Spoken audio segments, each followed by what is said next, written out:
Go. Hey, welcome to the practice squad at the locker room in the bottom line, 22 Front Street, Toronto. I'm one of the hosts, Henry Standage, joined by Jordan LaRoche, and we're here to talk about the first week of preseason. It's back, baby. It is back, and I think the first week of preseason is always a reminder that we only see the important guys play like 10 snaps. Yeah. I remember a couple summers ago when I was in grade 8, maybe, my parents took us to Wisconsin for a family vacation, which is like the worst place ever for a family vacation. But I went to a Packers preseason game, my first NFL game. I was super pumped.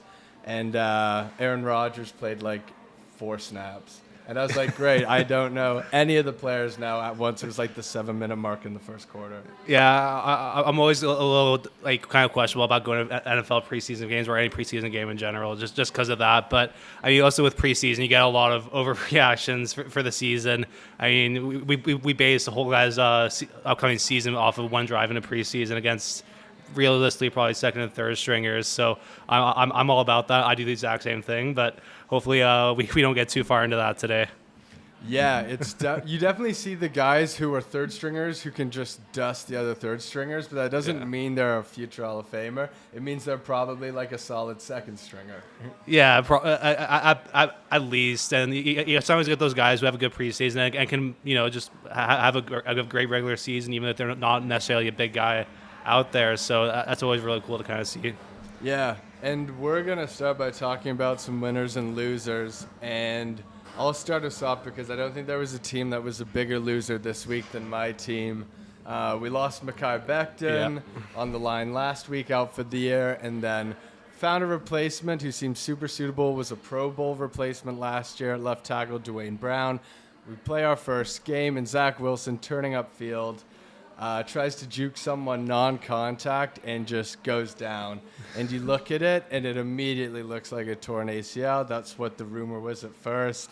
Now the Jets are diagnosing it as a 2 to 4 week injury, but actually today Wilson is going to a specialist who is going to decide once he's inside Wilson's knee whether it is a trim, whatever that means. Like, I'm literally picturing like a haircut on someone's like knee cartilage, or a full tear, and Zach would, be out for months. Yeah. Well, first off, thoughts and prayers. Yeah. But yeah, no, like you messed me right away when that happened. I hadn't seen the hip right then, but you watch it and you kind of see him. He goes one-on-one with that defender. Instead of trying to just go outside to maybe the sideline, I think he still had quite a bit of room there, but tries to cut upfield, and I just don't know if that's the right call.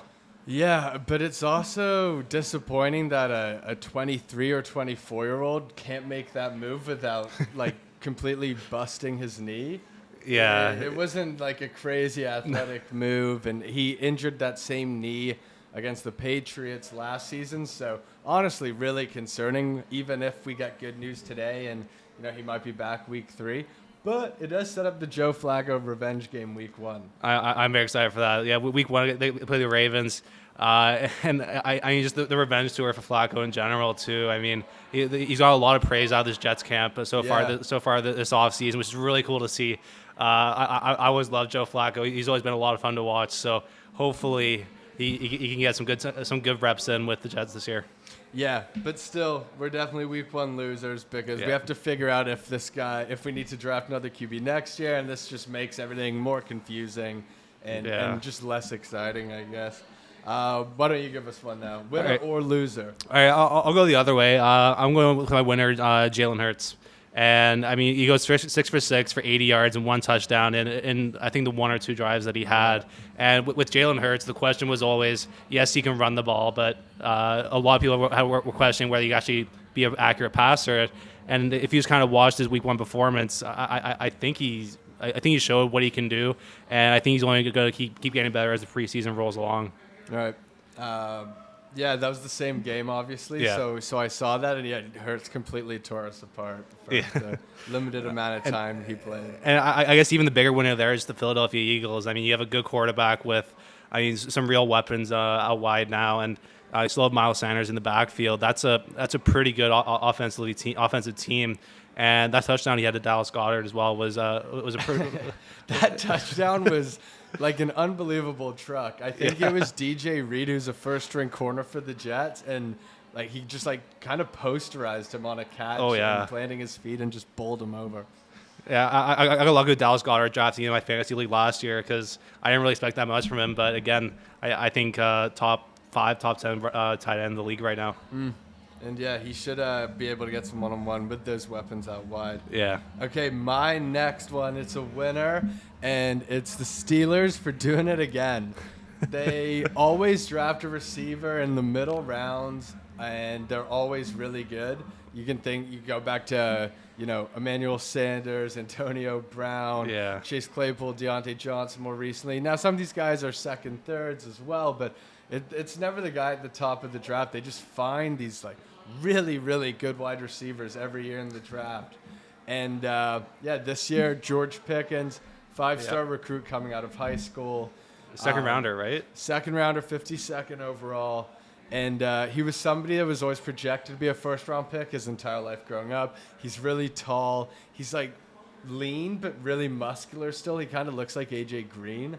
And everyone's been raving about him in camp. He looks like the best Steelers player, supposedly. Had a touchdown the first preseason game. I think he had 4 catches on their first drive and just generally looked amazing. Looked like a number 1 receiver. So...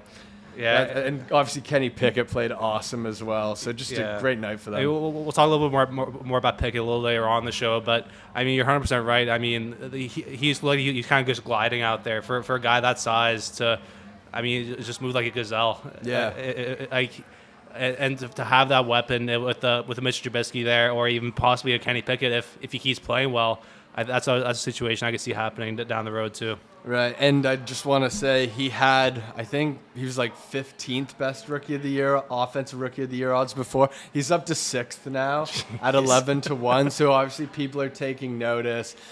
It looks like he might. It seems the last couple of years there's always been a second, third round receiver come out of the woodwork and tear it up. Think about Debo, AJ Brown, Terry McLaurin. I think those guys were all the same draft. I believe even DK was a second round. DK was second rounder. Like you can find these guys in second, third, and he's definitely looking like he's going to be one of those. Yeah, I'm 100% with you there. But I'll go to I have 2 losers, 1 winner, 2 losers. I'll go with it was going to be Deshaun Watson, but I'm going to do the Cleveland Browns as a whole. A pretty tough first week in Miami. Obviously, we saw the chance that Deshaun Watson got sick effer, which he's going to get that, I think, anywhere he goes in the NFL this season. You never want that chant, regardless of where you are. Like, even if it's not a football field, like even at the grocery store, that chant you don't want, or even like a party, just not a good chant to receive. No, it's not, and I mean, I wouldn't be surprised if they did it in Cleveland. So, but granted, his first time playing in 19 months, 1 for 5, 7 yards. He really just looked kind of uncomfortable out there, but. The Cleveland Browns paid $230 million for him, and I think Deshaun Watson was... And draft capital. And Deshaun Watson was good enough at one point, I think, where he can kind of slowly start to get back to where he was. I think it could take maybe half the season here. That half the season he's suspended for as well. That too. It could be more than that. We're going to find out this week. I didn't even think about that. Yes, so... We'll know more later this week, but they also lose their starting center, Nick Harris, who's probably be out for a good amount of time here with a knee injury, which, again, just things go from bad to worse to disastrous with the Cleveland Browns, it seems like every year, and I think it's just going to start snowballing here. And the center point's a really important one because this is something that they always say is that when you have a backup QB in there, you want your starting center because the center can direct the line a little bit, and having that uncertainty right up the spine of your offense is just it's a recipe for catastrophe. And it'd be interesting to see how Nick Chubb kind of starts this year off too. I think he's got a pretty heavy workload. Yeah. With losing Nick Harris, that could be a painful, heavy workload. Yeah. Okay. I'm gonna go with the loser now, and it's the other New York team, and that's the Giants because they played the Patriots, and Daniel Jones looked pretty shaky. There's been a lot of reports in training camp that this offense isn't even getting better throughout training camp. It's actually looking worse. Now, Tyrod Taylor did come in and look good. But, I mean, I'm not going to not call them losers because of that. But Tyrone Taylor, he had those couple of years where he got the Buffalo Bills to the playoffs. He got, I think the year before that, he got someone else right to the edge there. Competent. He can surprise a couple of people for sure. But the big point I want to make with the Giants is Kenny Golladay, who is the highest cap charge in the league for receivers this year. He was way up there last year as well. He got a $72 million deal 2 summers ago. And he brought in 1 of 3 targets. But if you look at the tape, he's not getting separation on like any of his routes. That's been the reports all summer. And, yeah, this is the highest paid receiver in the league this year. Yeah. And it doesn't look like he's going to be somebody that's able to help Daniel Jones look better. It looks like they basically just whiffed. Maybe he's had too many injuries, but that's just a disaster for them because when you have the young QB and you pay the big money for that receiver, you're hoping it works out. We're going to see that with the Jags and Christian Kirk this year as they hope he makes Trevor Lawrence, look a little more comfortable. But yeah, and I was thinking of putting Kenny Golladay as the loser as well, but you're 100% right. I mean, with Daniel Jones, you need someone reliable that's going to be there every week. That's going to carry a big workload for you guys, so you build that relationship and that chemistry. But I mean, Kenny Golladay just hasn't been able to get it done. So I mean, that could be I don't know if they'll be able to trade him even just because of the money they're paying him, right? Yeah, no, definitely not. Nobody wants that contract, especially with 2 more years after this. Yeah. And I'll go to my last one, and it's Mitch Trubisky. As a winner or a loser? As a loser, sorry. As a loser, sorry. And that's mainly because Kenny Pickett. I mean, for a guy to come in and score in 2 drives to win the game, scoring the game-winning play with just 3 seconds left, that shows you Kenny Pickett has arrived, and he has a lot to be excited for. But in terms of for Mitch Trubisky, he spends the last year sitting behind Josh Allen in Buffalo. That the whole time he's just getting ready for this season. This is a big opportunity for him to really kind of assert himself as a starting quarterback again. He could buy himself like 5 more years in the league if he's like half decent this year. 100%. He just needs 1 more contract, I think. So I think after last week, a lot of people are saying Kenny Pickett could be a potential starter for Week 1, which again just puts Trubisky's job in jeopardy again. I still think it's Trubisky's job to lose, but I still think there's a little bit of a factor there where Kenny Pickett could just keep rolling this offseason. And the key difference with his time with Chicago to now is that Chicago never brought in a good backup. So they would roll. They had pretty good teams as well. I think they went 12-4 one year with Trubisky starting. But Trubisky just went off that year. Yeah, he had a good year, but they always had a strong defense in Chicago, but they didn't have really anyone to replace him with, so he had a really long leash, which he won't have in Pittsburgh. No, 100%. And again, just some more a tighter quarterback play, just more time in the pocket, and I think spending a year behind Josh Allen, just getting a mental reset, it's never hurt anyone. So I was really excited for Mr. Trubisky to come in and take this Steelers job because I've always liked his game. I always liked watching him play. So it's a little bit sad to see his job may be in jeopardy again. Okay, I have one last quick winner. Go for it. It's special teams, and mainly just because of the punt god. So Matt Araiza went 180th in this year's draft. His nickname was the punt god in college. First preseason game, ripped like an 85-yarder in Buffalo. And it's just, you watch it and it looks different than other punts. It goes like twice as far, basically. And I was wondering, if we all knew this guy had this insane leg, why is he going in the 6th round? Like, if he's going to regularly hit 70, 80-yard punts and that offense, which isn't going to get stopped that often to begin with, how is that not worth a 3rd-round pick? I don't really get it. I've always thought about that, but I just think with kickers and punters in general, there's just a lot of risk. I mean, for a guy to hit kicks in college with a bit of a lighter ball, a little less air pressure, to come into the NFL with bigger, faster guys, you got to be faster to that kick. The kick's got to be harder. I think there are some other factors that kind of play into there, but it is definitely weird to see that special teams guys almost exclusively go like 6th, 7th, 8th Yeah, round. so if you got a starting corner in the 6th round, sure, good job. You took him over the punter, but there's so many misses at that point. This guy's got a crazy leg, and it's not like field goal kickers either, because there's one that went 2nd round a few years ago, and he stunk. But that's so mental, right? Because there's aim. It's so super aim based. Now there's some aim with punting, but also if you can just hammer the ball further than everyone else, it seems a little less risky. There's in the squad rack squatting 550 all day. Yeah. But yeah, it's cool to have a rock star punter again, because we haven't had one for a couple years. So now we're gonna go take a look at some of the teams around the league who don't really have a for sure starting quarterback coming up this season. So I mean, you got teams like the Carolina Panthers. You got we were just talking about Pittsburgh, Seattle as well. There are still some races coming down here, but as we kind of get closer to week 1, we'll have a better idea. But just after this first week of preseason, what do you think is the closest race right now for a number 1 spot? So I thought it was Baker and Darnold, because the reports were that it was going to be Darnold's job to lose. Yeah. But then Baker started the first preseason game, 12 snaps, Darnold had 7, which, snap counts isn't the be-all, end-all. But the fact that Baker's already starting makes me think that one is probably going to go Mayfield's way. Yeah. And then, honestly, I think after this week, it's probably the Steelers. I think they're probably going to throw Pickett in with maybe the first stringers next week, not to start, but see how he looks with those. And then it could be a real, down-to-the-wire race after that. Yeah, and I'm with you with the whole with Mayfield and Carolina. And, I mean, I thought he looked all right. I mean, 4 for 7, 45 yards. He did fumble the ball once as well, but I think overall he did look a little more comfortable than Darnold, and I think that becomes Baker's job to lose.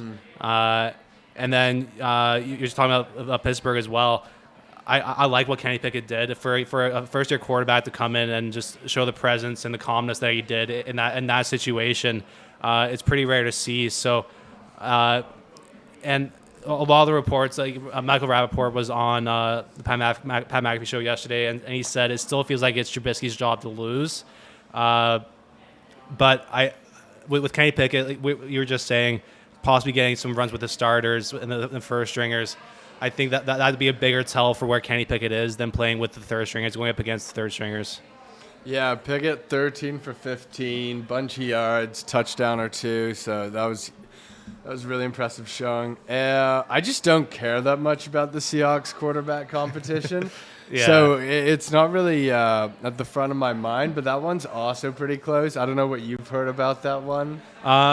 No, I believe that Drew Lock did play all right in that first week preseason game. I didn't get to see a ton of it, but I would like to think they would go with the young guy over Geno Smith, just because there is a little bit more room for development there. But at the same time, the Seahawks, I think, are in more position where, they're just going to put the best guy in no matter what. I think it will be possibly Geno Smith. He's been there for a couple of years too, so he's kind of due. But he knows the offense, he knows the systems. I think it will be Geno Smith in Seattle.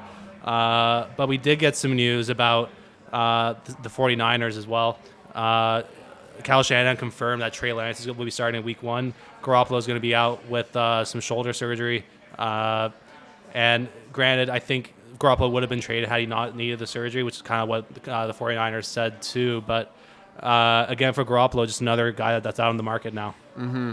Yeah, and you'll see a situation maybe with a team a bit more ambitious than the Jets this year, where that QB goes down for the first 6 weeks start of the season, maybe even the Cleveland Browns, who have a roster that's pretty built to win now, who just end up going, they get their bluff called by the 49ers and throw that 2nd round pick, because I think that's probably what it would take to get the deal done today.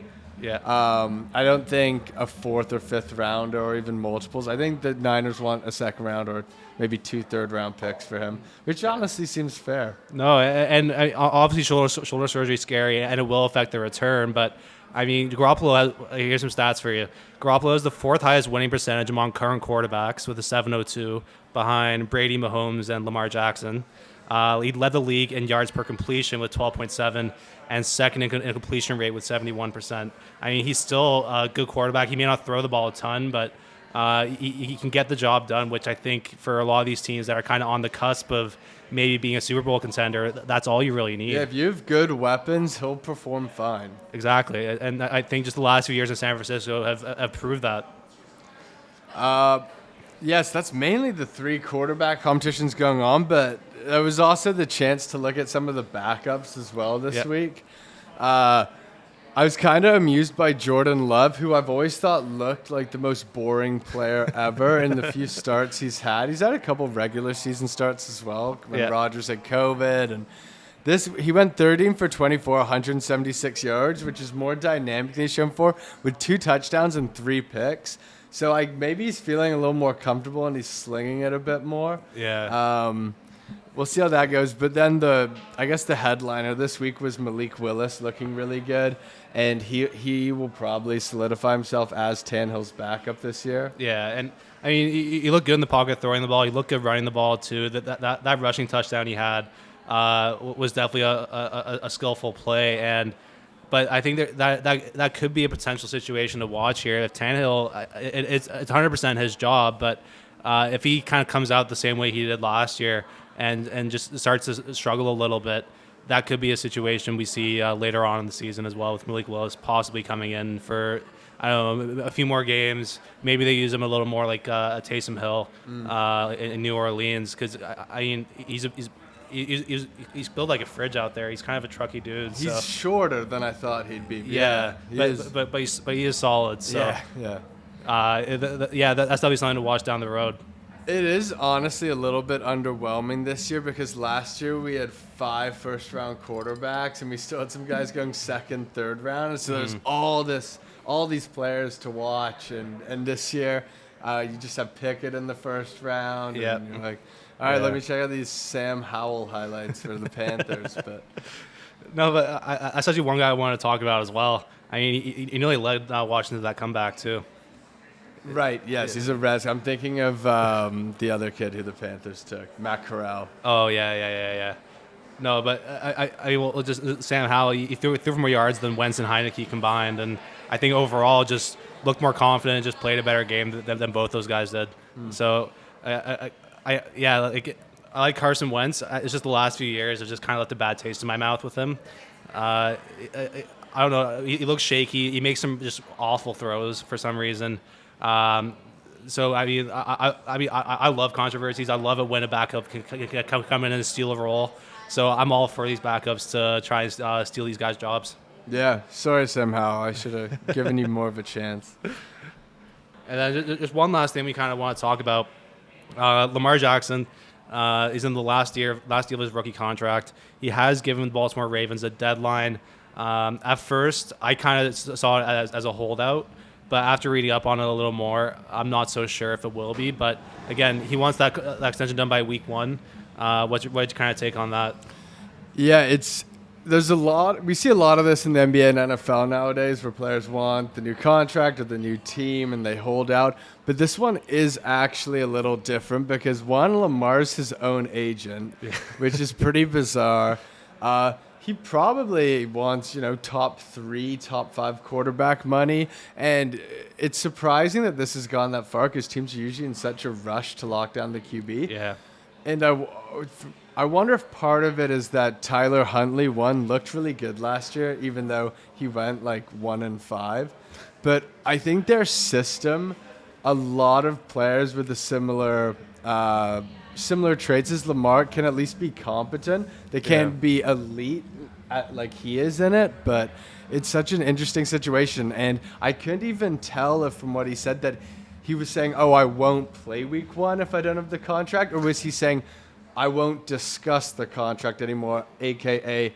I believe he would be able to talk to teams next offseason. So kind of what I got from it was it's not going to be a holdout. As soon as week 1 comes, he wants to be 100% focused on his play on field, which I think I respect that for sure.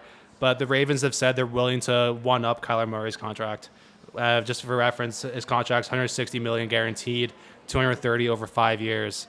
And that's a lot of money, but I think for Lamar Jackson, it's worth it. And I think I've been seeing things about possibly salary cap going up as well. So I think we're going to see even bigger quarterback contracts with you look at Aaron Rodgers and Patrick Mahomes last year signing those massive deals. I think Patrick Mahomes in the next 5 years is going to be predicted to be like the 10th or 12th highest paid player in the league. So I think Lamar's going to be the first true guy to get a very, very even bigger extension than we thought that Aaron Rodgers and Patrick Mahomes would get. Yeah, I would love to know what he wants, what he thinks his value is. Yeah, because I could see Lamar being more like to take a team friendly deal a little bit. I mean, we've seen some other guys do that across different sports, but at the end of the day, he wants to get paid, so it's going to be his decision. But it'll be kind of interesting to see how this turns out. It will be, because everyone knows he's such a dominant regular season player, but he hasn't had playoff success. Yeah. If he, maybe he takes them to AFC Championship this year, and this gamble pays off, and he becomes the highest paid guy, or the Ravens go 11-6. And they get bounced in the first round again, and then the same criticisms are just even more amplified. Yeah, and when you look at guys that have signed this deal in their last year of their rookie contract, I mean, you look at Carson Wentz and Jared Goff. Both of them were traded within 2 years of signing that extension. I don't want to say Lamar's on the same level as Carson Wentz and Jared Goff by any means, but there is going to be that risk factor where he's coming off that injury. It's going to be a full season for him, hopefully. If he gets hurt and that deal's already done, and he's just going to keep getting hurt, and Baltimore's just going to be stuck in this mediocre world of hell. Mm-hmm. Yeah. Apparently he's gotten a lot bigger this offseason, though. He's put on a significant amount of weight because he's still going to be fast, but I think he's sacrificing a little bit of speed for a little bit more protection from injury. Yeah. I mean, if you're rushing hundreds of times a year, yes, the slender frame makes him so slippery, but at a certain point, those are going to add up if your calves aren't big, if your shoulders aren't big. Yeah, you kind of saw that last week as well. He's taking more runs into the defender as opposed to just trying to go outside. Definitely, one of the most compelling storylines of this entire season. I think so. But we'll do a way too early prediction for this. Do you think it's done by week 1? No, because just the fact that he's his own agent, I just think the team doesn't know probably how to deal with Lamar the agent, and Lamar the agent has probably never done this before, and I'm sure it's just like a cluster. Yeah, I am with you there, and I think the thing that's optimal for me is seeing that the Ravens are willing to go bigger than Kyler Murray's deal. So I do think both sides have a little bit of wiggle room there. Maybe I'm not going with you. I'll go it gets done before week 1. Okay. All right, to wrap, we're going to talk Hard Knocks. Yeah. And let me just ask you, what is your relationship with Hard Knocks? Honestly, I didn't see too much of it in the past, but I always listen to other podcasts that have spoken about it on the show. So I had a general idea of what it is. I was always a big Last Chance U fan, so it's very much on the same kind of wavelength as that. Definitely. What about you? Well, the 2010 Jets Hard Knocks, which I think is regarded by most as sort of the best season, was very formative for me. It was right when I was really getting into the NFL, and it was my team, and it was great. But yeah, it's very hit or miss for me. Depends on the team. So when they had Sean McVay on it, I was curious, but I'm not necessarily going to go out of my way to watch one on the Redskins. It depends, and I'm not a diehard Hard Knocks fan by any means, but I think there's always entertaining stuff from it. Yeah. They always have a couple clips that are amazing. I love when, the undrafted free agent comes in and then returns a punt in the preseason game and everyone loses their mind. It's a way to capture some of the great parts about the sport. Yeah, it's always kind of cool that we get to see the moment on the field during preseason, and then we get to see what happened behind the scenes after. It's always kind of cool, but it's like when Ocho Cinco got cut from the Dolphins. It was like a fantastic clip. I was like, so that's how they do it. That's how you cut someone. No, and as we get closer towards the end of the season of Hard Knocks, We're gonna get a lot of those closer stories. We get to know the players a little more, and if anything, I always watch the team that so like last year I believe it was the Raiders, right? Or was that the year? Yeah. So I watched the Raiders a lot more last year than I did the year before, mainly just because Hard Knocks it has that effect on you. Yeah. And so what do you think of the first episode of the Detroit Lions Hard Knocks? It wasn't the best by any means, but I think it did have some kind of redeeming qualities in it. I like the Aiden Hudson piece. I think that for a Detroit kid to play for the Detroit Lions, that's always going to be a pretty cool story. But again, it seems like a good family, a good kid. But we were kind of talking about it. He looked really small on camera. Yeah. And then you looked it up. He's 6'7", Yeah. 260, which is why he was the second overall pick. But I guess, but yeah, I don't know. He's really ripped, and he didn't look that tall. But they apparently he has really short arms, and that was his flaw as a draft prospect. Right. Maybe that's part of it. But Dan Campbell, on the other hand, looks like a mountain. Yeah, he was a star of that first episode, and I mean he's bigger than most of the guys are with their pads on. I mean he's just a mammoth of a man. And he was one of the best characters of last year's NFL season. Yeah. He had his introductory press conference. He talked about like eating their opposition's feet or something. He had some like really weird phrase for what they were going to do to other teams and like beat their kneecaps. And then we found out that he drinks like a disgusting amount of coffee every morning. He has like 2 extra large, like basically like slushy sized cups of coffee every morning. And he was just hilarious all season, crying when they went 0-3. So I was really pumped to watch him in this. And he seemed a lot more grounded, which I guess was disappointing. Yeah, I mean, maybe it's the cameras, maybe it's just pressure from all those guys being around. But or just second year, more comfortable in his own skin. No, but you're 100% right. I would love to see that side of Dan Campbell a little more. But again, I still think in that first episode, and you see him we spent way too long watching him do up and downs. Yeah.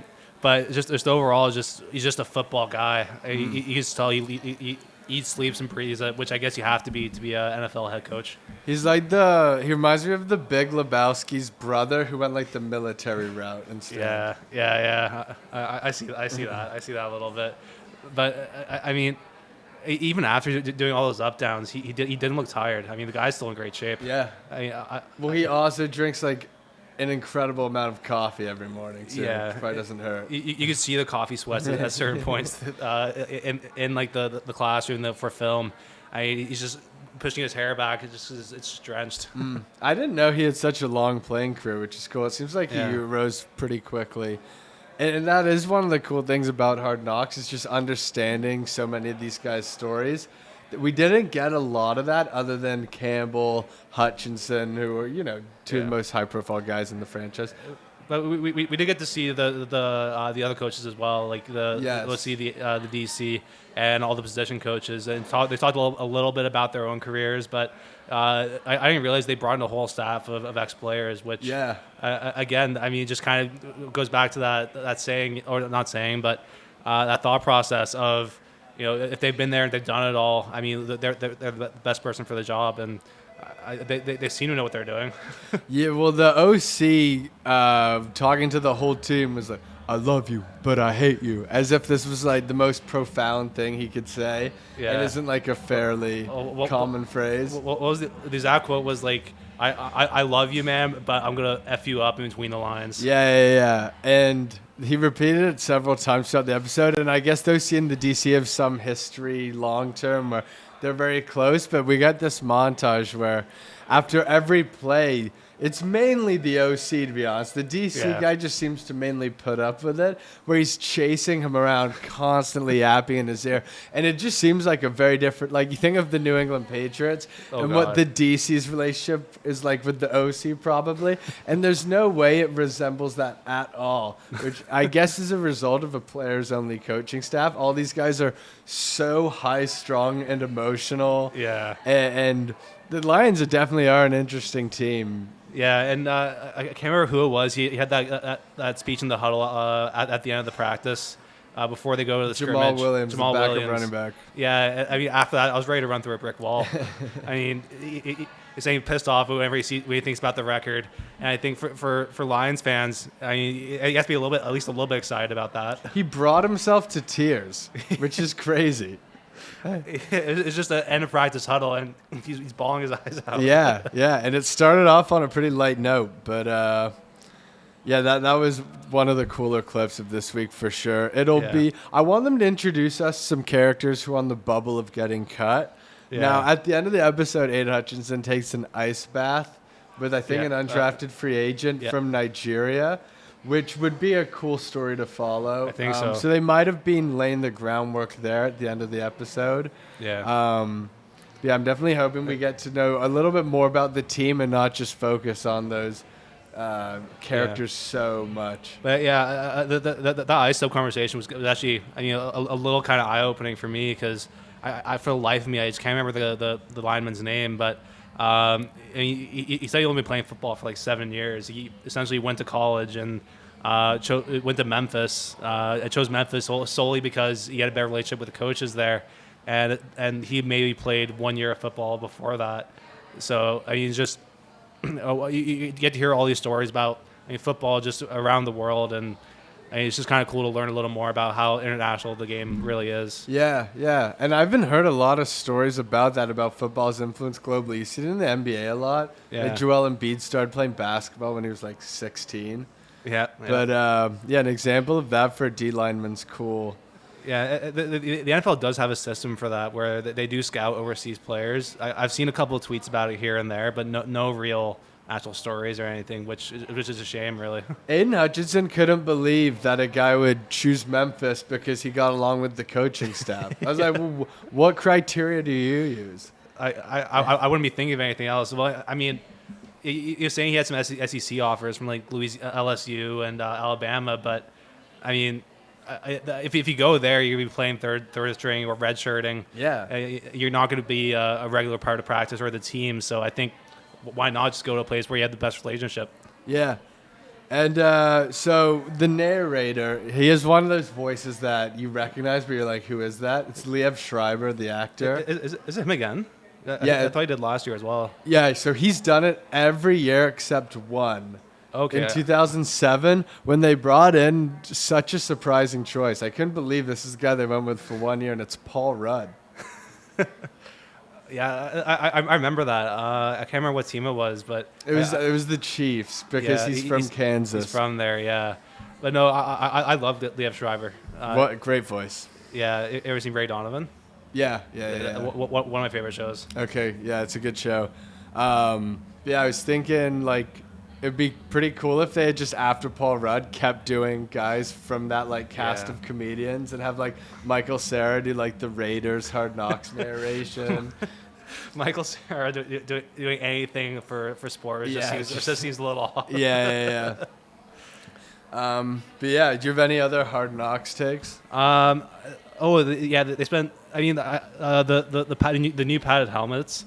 I mean, I have a long history with concussions. I mean, I've had ended my hockey career a couple of years ago, and the NFL as one of the biggest leagues for accepting that there is a lot of brain injuries that come with head collisions, and we're still waiting for some of the leagues to catch up. But it's really promising to see that they are using these padded helmets to try and just slow things down, because I mean.